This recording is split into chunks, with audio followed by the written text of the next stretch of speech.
Let me ask you a question. What does it mean to be a man in today's world? I want to start this episode by citing a study from the Center of Social Justice. It comes from a report called the Lost Boys Report. The foreword reads, "At the Center for Social Justice, we have always asked, what is really going on in our homes and in our communities? And where can we make a difference? We listen to those working on the front line, the teachers, youth workers, charities, and parents who see day in and day out the struggles playing out in the lives of young people. And in recent years, they've been telling us the same thing. Something is going on with our boys. What we've uncovered is stark. Boys are struggling in education, more likely to take their own lives, less likely to get into stable work, and far more likely to be caught up in crime. The numbers don't lie. Something has shifted, and we cannot ignore it any longer. It's not just about Andrew Tate or online influencers. They are the symptoms, not the cause. The deeper truth is that too many boys are growing up without guidance, discipline, and purpose they need to thrive. We must stop seeing masculinity as a problem to be solved and start seeing it as a strength to be nurtured. Strength, resilience, responsibility, these are the traits to be suppressed. Not suppressed, but harnessed for good. We need strong fathers, mentors, and role models. We need a culture that values the unique contributions of men and supports boys to grow into good, responsible adults." So I ask the question again, what does it really mean to be a man in today's world? What is masculinity? Let's start by talking about the topic of toxic masculinity. It doesn't exist because to me, that's not masculinity. Any of those traits or attributes that people use to describe toxic masculinity, that's not masculinity. The idea of suppressing emotion, dominating others, and being overly aggressive, avoiding vulnerability, rejecting anything perceived as feminine or weak, not treating a woman right, none of that is masculine. So what is healthy masculinity? Healthy masculinity is strong and soft when needed. You embrace respect, emotions, humility, vulnerability. For sure, you're a protector, provider, and procreator, but you're also sensitive, kind, caring, compassionate, a fearless defender of virtue. One of the main parts of my coaching is teaching men how to treat women while still being the masculine man that she wants and she needs. But let's first talk about why this is such an issue, why the Center for Social Justice has done this report, the Lost Boys Report, what some of the challenges are. Before going into this, I want to make sure it's clear, there is no us versus them. We all need each other, men and women, to work together in order to remedy the issues that currently exist. So here are my thoughts. This comes from years of thinking about it and researching the topic. I've wanted to do this for so many years. And also specifically, most recently, I listened to a podcast on Diary of a CEO with Stephen Bartlett. He literally called an emergency podcast to talk about this subject and how crucial it is, because he felt it was just, we're in a crisis situation. And he asked two experts to come help, Logan Ury and Scott Galloway. And a lot of the points referenced here come from that podcast because I think they did an amazing job of summarizing and putting appropriate attention on such an important topic. So this is also going to be the first of a series on men's health. You know, this podcast, we talk about all things health. It's for everyone, men and women, and all aspects of health. But I wanted to start here because I believe this problem is super important. And to be honest, this little part might come across as a little bit negative, and anybody who knows me that's not the world, but we do need to identify the problem first so that we can figure out what the solution needs to be. And I promise in the future, we'll be dedicated to giving you tons of solutions, and we'll talk a little bit more about those at the end of this as well. But some of these solutions that I feel are so needed in today's world to kind of tackle this crisis. So let's start with a common question. How many of you have heard there just aren't enough great guys out there? I hear this all the time. Stephen, he had Logan Ury on his podcast, and she's the chief relationship officer or something like that at Hinge. And she, speaks to thousands of women, and they're all saying the same thing. There just aren't enough good men out there. And again, I hear this in my social circles all the time. So why is that? What's going on? Here are some of the reasons that I think is why, and some of the research to support it. Honestly, men simply aren't being taught what real masculinity looks like anymore. They're not being taught this at home. And man, society, what's going on in politics and everything else is creating a lot of confusion. So you have men who aren't stepping up because they don't know how and they haven't been taught. And then they look for examples they're finding what people are calling toxic masculinity, or they're finding, all sorts of different options that wouldn't be what we would actually want to have as an example in our lives. And again, like I said, they're confused between the pervasiveness of feminism, which isn't bad, but we'll talk about that, to gender identity, to a number of other factors. It's honestly very muddy water that we're trying to figure out what healthy masculinity looks like. There's also bad media on both sides. Women are being told, you're a strong, powerful, independent woman. You don't need a man. How many times have you heard that? And guys are being told, you're such a misogynist for trying to do anything masculine. So again, it's a confusing world. Another reason is expectations. Did you know that what the research says is that actually 50% of women won't date a man shorter than them? And like Scott Galloway says, it's probably closer to 80%. Dating apps. Think of dating apps. How many of you women out there put 6 feet and over as your filter? Did you know that only 14% of the population is over 6 feet? You've literally wiped out 86% of your dating pool. And that's just from height. So imagine when you add other expectations to it, like affluence or intellect, etc., that number shrinks so much more. So your dating pool is already small from the get-go. So no wonder we're having problems there. You have all these incredible women going for maybe 5% or 1% of the male population. And we wonder why we're having a hard time finding a good guy. The other thing is the problems continue to build upon themselves and compound. They're exacerbated.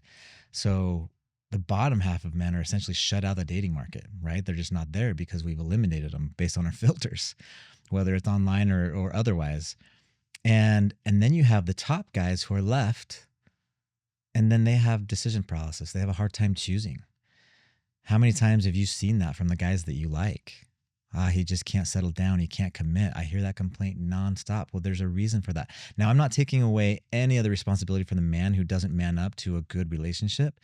I'm just saying also try to recognize that the situation that societally and realistically we're in. It's an environment dilemma. Regardless of how you see it, the problem continues to compound because there's already such a small pool to choose from. And all the women want the same few guys. They shut out the rest. And then the men at the top are now stuck in this and having a hard time making decisions. Now, the other thing, again, how these problems continue to compound is where do the rest of those men go? What happens to them? If they have no identity, they've been shut out of the dating pool, they're not how to appropriately step into their manhood, unfortunately, they're going to porn, what are called red pill societies. I just learned that, by the way. I didn't know what that was. And unfortunately, a lot of them are just simply opting out, which is super sad. In fact, did you know that 1 in 7 men is what they call NEET, N-E-E-T, not in education, employment, or training? 1 in 7. So now we have a lot of single, angry men just saying, hey, this system's rigged against me. I try to be a man, and as much as I can tell what that is anyway, and then I get shut down for trying. And then you're finding what those men are doing is, unfortunately, they're going online or other places and finding father figures, if you will, who unfortunately aren't the kind of father figures we would want to have in our lives. And that's where we're seeing this topic of toxic masculinity. So what is the paradox of today? It's just it's honestly an interesting time in society. And that's why this podcast, I'll make sure I link it in the notes below, is super interesting. And I highly recommend going and taking a look at it. I've tried to summarize a lot of the points here, but it's a pretty fascinating topic with some great experts on the topic to discuss some of the issues. And it's just, they're so concerned because of the world that we're in right now. And it's already a crisis. And if we don't take care of it now, in the future, it's going to be so much worse than it already is. So let's talk about kind of this idea of a little bit of feminism. And again, feminism is not bad. And I'll talk a little bit more about that. But did you know, and this is a great thing. I love this. Did you know that for the first time in history, women on average are making more than men? That's awesome. I think that's I mean, in many ways, that's so great. But the only difference is if that comes at the expense of men, and that's the problem. We can't look at it so much as a zero sum game. It's not. We can't say if men win, then women lose, and if women win, then men lose. It can't be like that. Um, just but think of how crazy that is versus the history that we've come from. We're unquestionably, like without question, white males have been completely catered to, but it's shifting, and it's shifting in really scary ways. There's some really positive things. Again, it's not a bad thing. It's wonderful, actually. This idea that it's a zero sum game is just so unhealthy for life. I think I was going to talk about this later, but I'll just talk about it now. Well, no, I'll jump into this. The reality is, as for anything in life, we can't look at it as a zero sum game. And that's a crucial point for us to understand.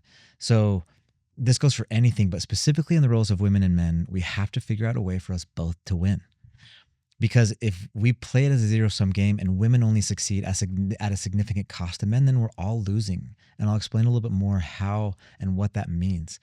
So again, how does feminine play into this? Feminism, get my language right, isn't bad. But in my opinion, anything taken to an extreme is unhealthy. It's the same thing that happened with affirmative action, in my opinion, just as an example. In the spirit of trying to create equality, we actually created the opposite. And to dig into feminism a little bit more, my sister, for example, is who I'd consider a pretty strong feminist. And my sister's also my freaking hero, because I feel like she takes the most beautiful aspects of feminism, but then also doesn't go to these extremes that cause so many problems. So what I mean by that is that she herself is and is trying to teach her daughters to be strong, healthy, independent women.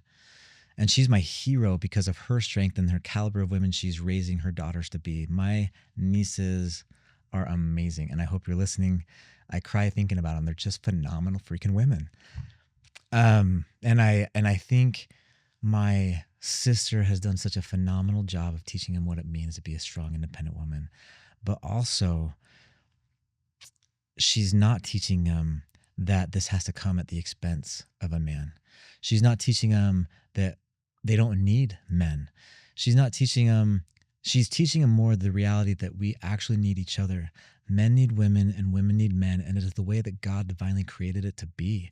Not for one to be more than the other, but given specific masculine and feminine attributes, meant to come together like two puzzle pieces in the most beautiful way to create an artistic masterpiece. Equal, but different. And different is okay. And that is not just okay, it's actually beautiful. So let's just look at some realities of our current society, good, bad, or indifferent, and figure out how do we address the situation from there. We got a lot of women saying, I'm a provider. I don't need a man to take care of me financially. Awesome. Again, I think that's fantastic. I'm personally way more attracted to driven, successful women. I love it. It's who I look for. And that, excuse me, that doesn't necessarily mean that they have to be rich or anything else. They could be the most passionate elementary school teacher, but it's just that attribute that I love. But if they're making more money than me or making more money in general, I freaking love that. It's interesting though, because a lot of men feel emasculated by this, and I just don't get it. I'm flabbergasted by it, to be honest. Again, I'm so attracted to a driven, successful woman. But if it comes at the expense of raising a strong family, then it's unhealthy.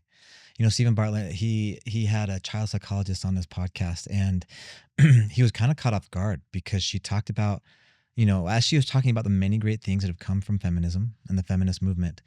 But then she specifically pointed out that women trying to work while having kids is actually incredibly detrimental to the development of the child. And there's a ton of reasons for that. But specifically, she says that women should be there for the first 2 years of a child's life. And why? Again, lots of reasons that we don't have time to really go into right now. But one of those is just because of the hormones the mother is producing during this time and how crucial that is for a child's development. And beyond that, the man also brings out another set of hormones that are crucial for later on as well. It's all about epigenetics. And if you don't know what that means, I highly recommend going and checking that topic out. It is a powerful principle that basically says our genes can literally be changed by the environment that we're in. And it's huge. And again, go study it for yourself right now, but I'm actually going to have an epigenetics specialist on one of the shows in a future episode to talk all about this. But it's a powerful principle. So again, she talks about why it's so crucial for the woman to be at home with the kids for those first 2 years. But women honestly have been fed a lot of lies that they can do it all and they can do it all at the same time. It's interesting. What she kind of said in summary is that we've lied to women. We've told them that you can have it all. You can have an incredible career and be incredible mothers. Where the reality is, to quote Scott Galloway, you can have it all. You just can't have it at the same time. So the alternative false belief that you can have it all is why she is seeing so many mothers coming into her office, 38, 39 years old, trying to do IVF and struggling to have a family and crying and sadly exclaiming how much they've been lied to. Another reality, because women are being strong, so strong and independent, which again is such a fantastic thing, you have a lot of men who don't know how to complement that. And that's a problem. So how do we address that? So women may not need a man to provide for her like she did before, but she still wants him to be emotionally supportive. And she wants a number of other things too that we'll get into. But the problem is men weren't really taught how to be emotionally supportive. They don't know how. So that's something we really have to directly address. We're asking men to do something where they just don't have the skills. So the problem continues to be exacerbated. So we need to teach men how to be emotionally supportive. And women, please allow this both ways in your relationship as well. Women are asking men to be more emotionally open, but then too often men are shamed for doing it. And like Brene Brown says, we beg guys to open up. We beg them to let us in. But when they do, we can't stomach it. So there's a two-way street there. So now let's and again, this will never be an exhaustive list, but let's kind of talk about some of the things that a woman wants. And trust me, I definitely plan on having female guests on here who are much more capable and adept at explaining how to answer that. But I just want to summarize my thoughts and my findings in the research. In my opinion, one of the biggest things that a woman wants in life and in a relationship and in a partner is to feel safe. And I mean in a variety of ways safe. Safe physically, safe emotionally, safe with loyalty. The list goes on. Safety is so key. Logan Ury, who's the director of relationship science at Hinge, she says that the number one thing in her finding that women want, in addition to safety, is kindness and compassion. So men, she wants you to be a protector and she wants you to be sensitive. You can be both. And I am here to show you exactly how you can do that and to make sure that is communicated that you can be both. And masculinity doesn't have to just mean all these negative things. There's so much positivity there. That's what real masculinity looks like. Women also want resources. It doesn't mean that the guy has to be the richest guy, but dudes, have a freaking plan. Demonstrate intellect. And what they just said is that intellect is actually most often found through humor, which is a whole nother thing that we can get into, and the importance of that in a relationship. I think that's super important. She wants, in general, a modern masculine man who is decisive, can provide, and can also be able to communicate with them emotionally. So take that to note. And again, this is just the first part of a multi-part series. We'll get into explaining a lot more on how we do that. But let's talk a little bit about it right here. So how do we create this masculine man and how do we solve this dilemma facing us? So first, in my opinion, you have to solve it within yourself. Men, don't listen to just anything that's out there on anyone who thinks who you should be in terms of what masculinity is. Listen to who you feel and who you know you want to be. A huge part of my coaching is digging into what it really means to be a man. And we do this by helping them create their own clear value system that they themselves identify with for themselves. And then they can therefore make decisions based on that value system. A system that enables us to be the best version of ourselves, learning characteristics and principles that we both want for ourselves, which also happen to be what women naturally are attracted to. We make sure that our words, actions, and decisions align with those values and how you can, as a man, lead a fulfilling masculine life for you and for them. So try to be, kind of in short, be a man that your wife respects. Be a man that your mom is proud of. Be the man that your kids look up to. The kind of man that your friends trust. The kind of man that your family leans on. Be the man that you were truly created to be. So again, one of the first ways that I think that we can kind of solve this dilemma on teaching what real masculinity is figuring it out what it looks like for yourself first, and create your value system, and then based on the best version of yourself, and then make decisions and align your life and decisions with that value system. The next thing I think is super important is that we need men's groups. We need more opportunities for men to be able to get together and connect. Men make up about 50% of the population, but account for almost 80% of suicides. That's crazy. So I'll give you my opinion in terms of why this is. And honestly, this is the case for even, you think about mental health. Did you know that women are actually 3 times more likely than men to experience mental health problems? But over 50% of the men who kill themselves actually have no history of mental illness. So if it's not mental health, what is it? What do women have that men haven't figured out yet? In my opinion, it's connection. It's social connection. Women feel okay to express their feelings with each other, and they easily find community with each other. It's just natural for them. It's not as natural for us dudes. You look at a community and you will find in a way just a huge onslaught of women's groups. Here in Silicon Slopes, it could be Women in Venture Capital, Black Women's Consulting Club, whatever it is. What about men's groups? You'll never see that. Very rarely will you see it. Thankfully, a few are popping up here and there, but it's just not nearly as common. Men have so much to learn from women in this regard. And unfortunately, too often, when men do try to connect emotionally with other people, he's accused of being feminine or weak. It's interesting. According to a Harvard Medical School professor, what causes people to kill themselves is that they try to connect with others and then they get rejected. This is a crisis for men. It's a crisis for anyone, but especially for men right now. And it's also a crisis for women. We're not just losing good men, but the numbers are also actually on the rise for women because loneliness and lack of authentic connection is becoming more prevalent even in our female social groups as well, because with the onslaught of social media and everything else, which pretend to be social connection but aren't really true authentic social connection. So is it any coincidence that female suicides are rising at a rate of 84%? Sorry, they're rising so drastically as the fact that 84% of social media influencers are women. So again, just ask yourself what really is authentic connection, and social media isn't it. We have to have true, real, authentic connection.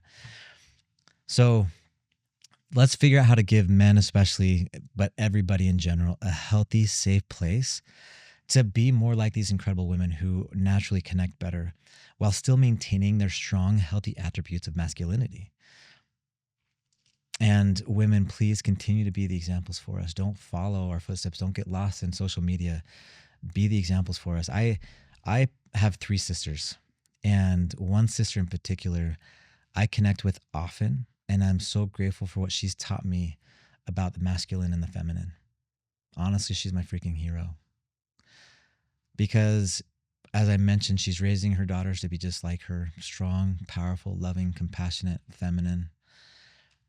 And also because from her, I've learned how to better love and to connect. When I talk with my sister, I can share my feelings with her and not feel judged.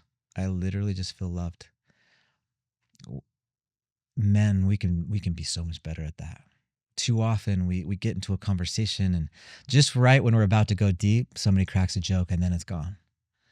And I'm not saying we got to take it so serious or anything else, but we got to have a place where we can talk about our feelings because it's just critical for our health. So one of the greatest lessons that men can learn from women in our lives, among so many other things, is how to connect.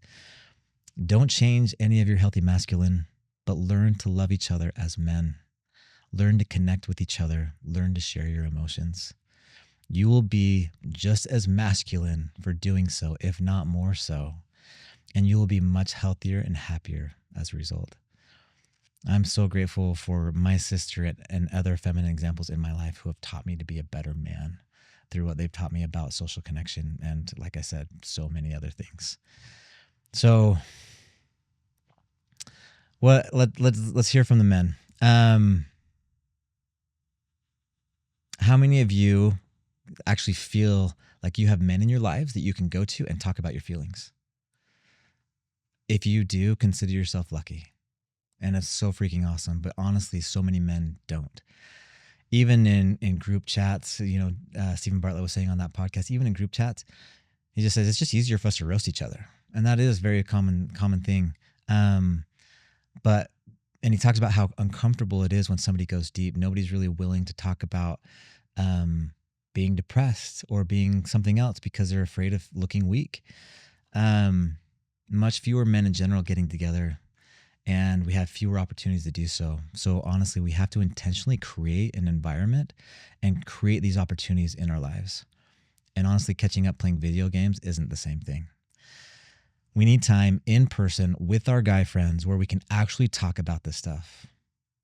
Instead, lately, what we've been doing is watching people on TikTok or Twitch living their own lives instead of trying to connect with others on our own. When we're getting together, are you having these conversations or are you just getting together and doing other stuff? When was the last time you were with your guy friends and anyone spoke up and said, hey guys, I'm really just freaking lonely? When was the last time you were in an environment that allowed that kind of comment to even be possible?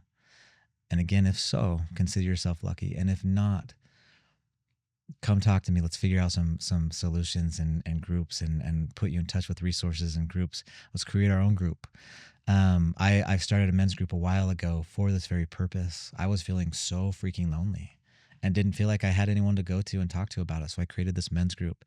And I want to continue to see that flourish and more of those come into play. Scott Galloway talks about creating third places. Now, this is now going outside of just men's group and talking about third places for men and women. So whether that's school, work, or other social events, he talked about how the only thing that got him through college was the fact that he had the prospect of meeting someone when he went to school. But he's like, if I had social media or porn on my screen, I don't think I would have gone on campus. And unfortunately, now the deepest pocketed, most talented companies in the world are trying to convince young people that they can have a reasonable facsimile of life on a screen with an algorithm. That's what Scott says. He says that fire, that mojo, that desire to meet someone, demonstrate excellence, enduring rejection, dressing well, and smelling nice, that desire is so incredibly important for society. And we're taking men's mojo away with frictionless, open access, on-demand porn. You have AI ads saying, hey, get your perfect AI boyfriend and girlfriend, always there for you. Why would you want to go through a very challenging potential rejection of real-life relationships when you have that frictionless opportunity? And again, I don't subscribe to that at all in any way. And I haven't even really seen that in my own life, but I do trust the research that they've shared about that. And I do believe for that reason and for many other reasons that they talk about, we are in a crisis moment. So again, to summarize, a couple of things that have really helped: figure out your value system for yourself, get together and build men's groups, create third places for men and women to be able to demonstrate their excellence and to be able to connect and socialize. Another great place is actually in a relationship, in a romantic relationship. Guys, be willing to be in a freaking relationship, guys and girls. I was just listening to Huberman's podcast recently, and he talks about that idea that we learn and progress so much more when we're in a relationship than we're actually trying to do it on our own. So she actually recommends, and again, I'm not saying get into a relationship to solve things. We should be working so hard on trying to be the best version of ourselves. But frankly, we do not have to be perfect. Definitely be the kind of person that you would want to date and the best person out there. But also don't shy away from a relationship that can teach you so many things that you can't learn on your own. It's like having a mirror held up to you at all times. Another thing beyond romantic relationships, men's groups, and third groups is learn resilience, rejection resilience.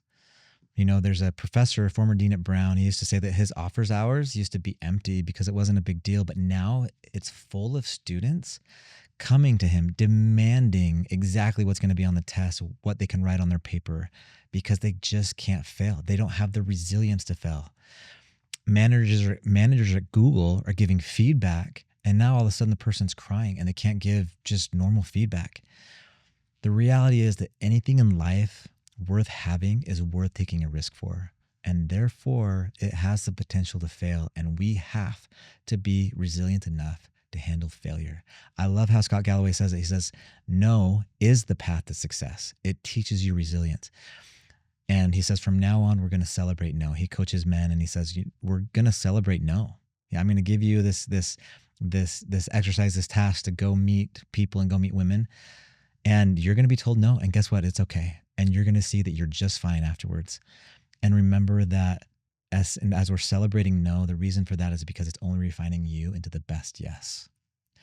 So there are other reasons for, less resilience. The role of media in relationships. Gosh, just think about it. Like, men are just being shamed for asking women out. There are cameras everywhere. You'll often see, Stephen Bartlett talks about this, the idea of a phone being set up in a gym and the girl's filming a guy as he's approaching her, only so that she can use that as content. And he gets called inappropriate and the thing goes freaking viral when he's literally just trying to approach someone in a seemingly normal way. And again, I'm not going to lie, there are plenty of creeps out there for sure.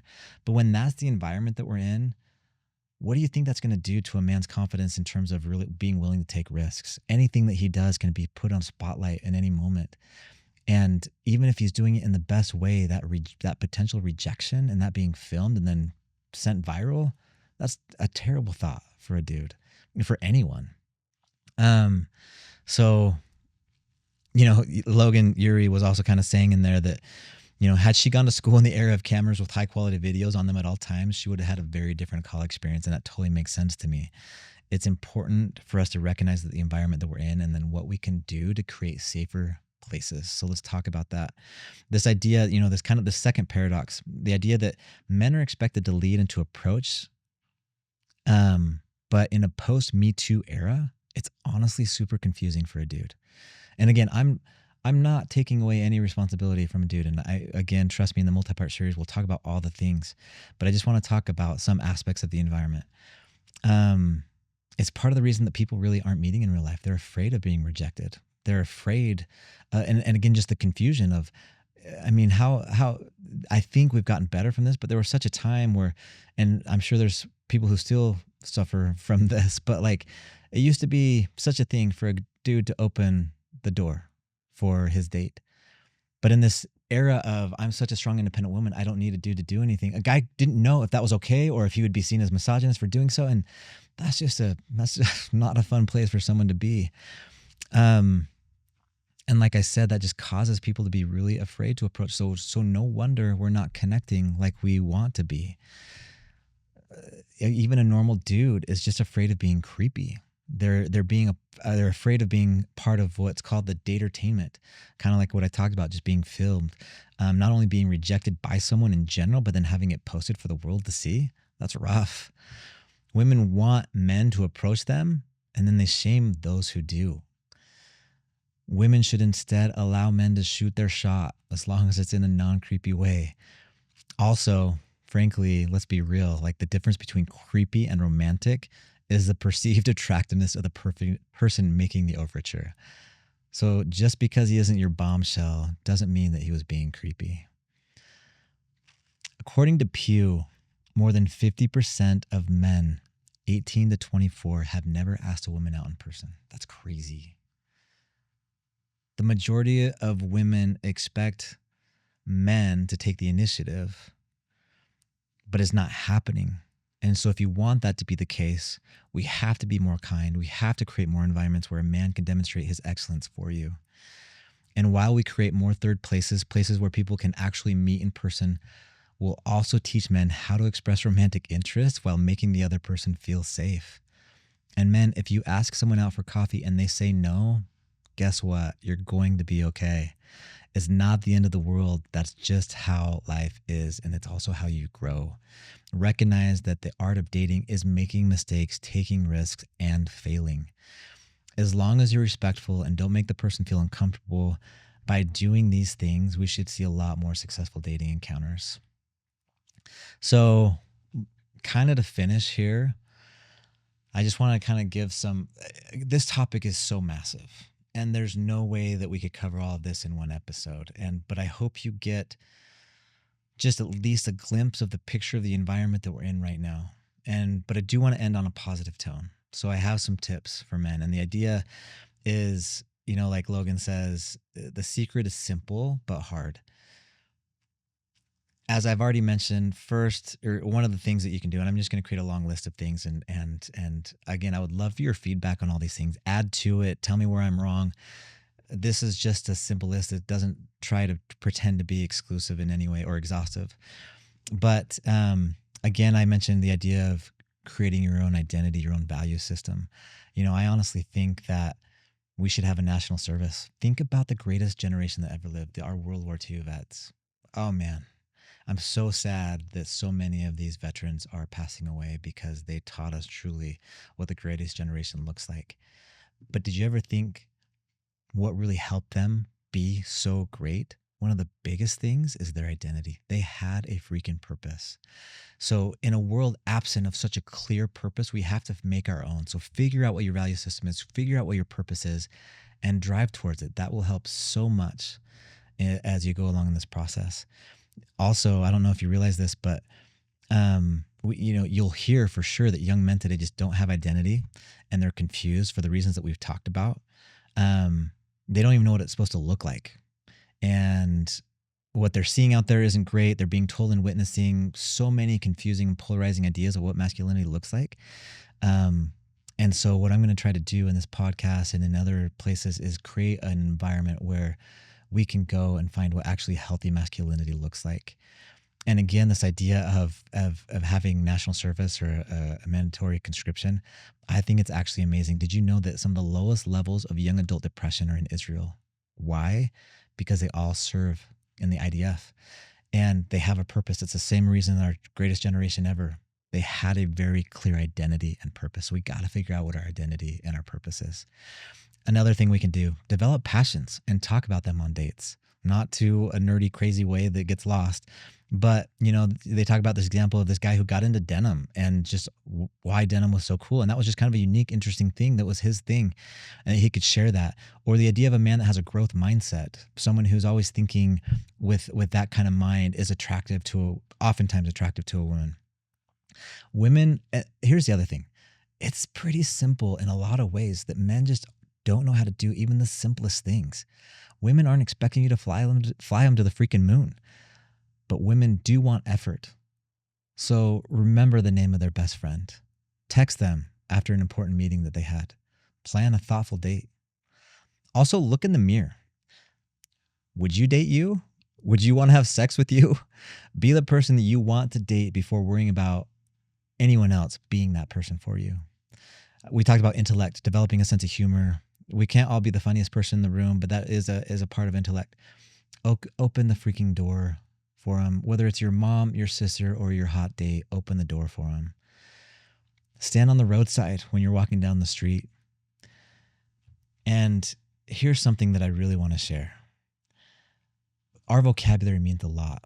So if you want to know how a real man talks, eliminate the following words from your vocabulary: tits, slut, dick, douchebag, the F word, and other offensive language like that. I hope you get the idea.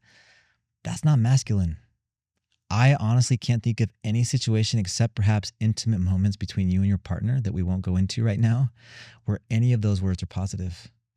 So simply eliminate them from your vocabulary and learn how to really talk like a man. Develop your intellect, read books, not video games, and be a man that she really desires.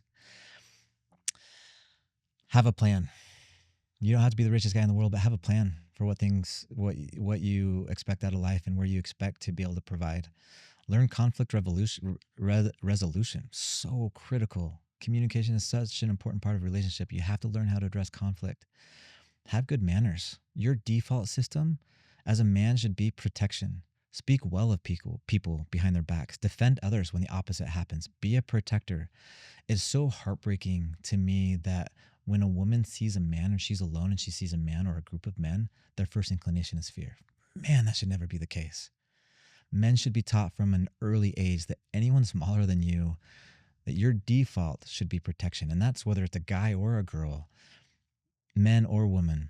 Be a procreator. You should want to mate and have sex. It's crazy that in today's society, they're having to teach people to actually want this. It's wild. Want a romantic relationship, appropriately initiate contact with a woman, take a risk, want to have those mating opportunities. It's innately part of your manhood. Right now, we're experiencing the lowest marriage rate in US history. Just 4 years ago, 60% of 30-year-olds had a kid. Now it's 27%. It's getting scary, not just in general in our individual lives, but on an actually macroeconomic level, because that has a huge impact on society later on. And again, so important. We don't have time to talk about it here, but it's not just micro, it's very macro impact. Also, let's normalize men being able to talk about their feelings. This is a super sad quote from somebody who wrote into Stephen Bartlett, and Scott Galloway, talked about how he just sobs when he reads these emails from these men when they're writing in. He says, "My entire life, I never felt like I was good enough. Like I could never earn my place in society. And even though I think I've achieved some things by the age of 18, I still feel like deep inside, I will never be enough. And I'm still not enough. And I can't tell anybody." This is a problem. And it's a problem unique to men. And a huge part of the reason that 75% to 80% of suicides are men. And suicide is also the leading cause of death amongst young men in 50 different countries. That's crazy. When you go into a morgue and 5 people died by suicide and 4 of them are men, if that were any other special interest group, we'd weigh in with all sorts of different programs. What are we doing for our men? And I get it. I recognize historically males have had an enormous advantage for prosperity. There's no denying that. But we can't go too far to the extreme, and I think that's what we've done now. We've gone too far extreme the other way, and it's hurting all of us. So to conclude, this is just the first episode in a series on men's health. But I felt it was an important place to start, and I'll be much more positive on things in the future on what we can do, and it'll be fun. We'll have a ton of cool guests. Please write in, give me your comments, give me your feedback, give me your suggestions. If you know someone you think should be on this podcast to talk about this subject, please send them my way. Because honestly, my goal is to be a positive voice out there. It killed me when the end of this podcast that I was referring to on Diary of a CEO, they asked the question, where do these men go? And none of them could answer the question. So let's be the solution. I want this to be a place where men and women can go for answers on what it means to be a truly healthy man or woman. And I just ask for your help in that mission. So thank you for letting me go on this subject. I'm excited to talk more about it and have more experts who know way more than me. But thank you again. Love you all. Peace.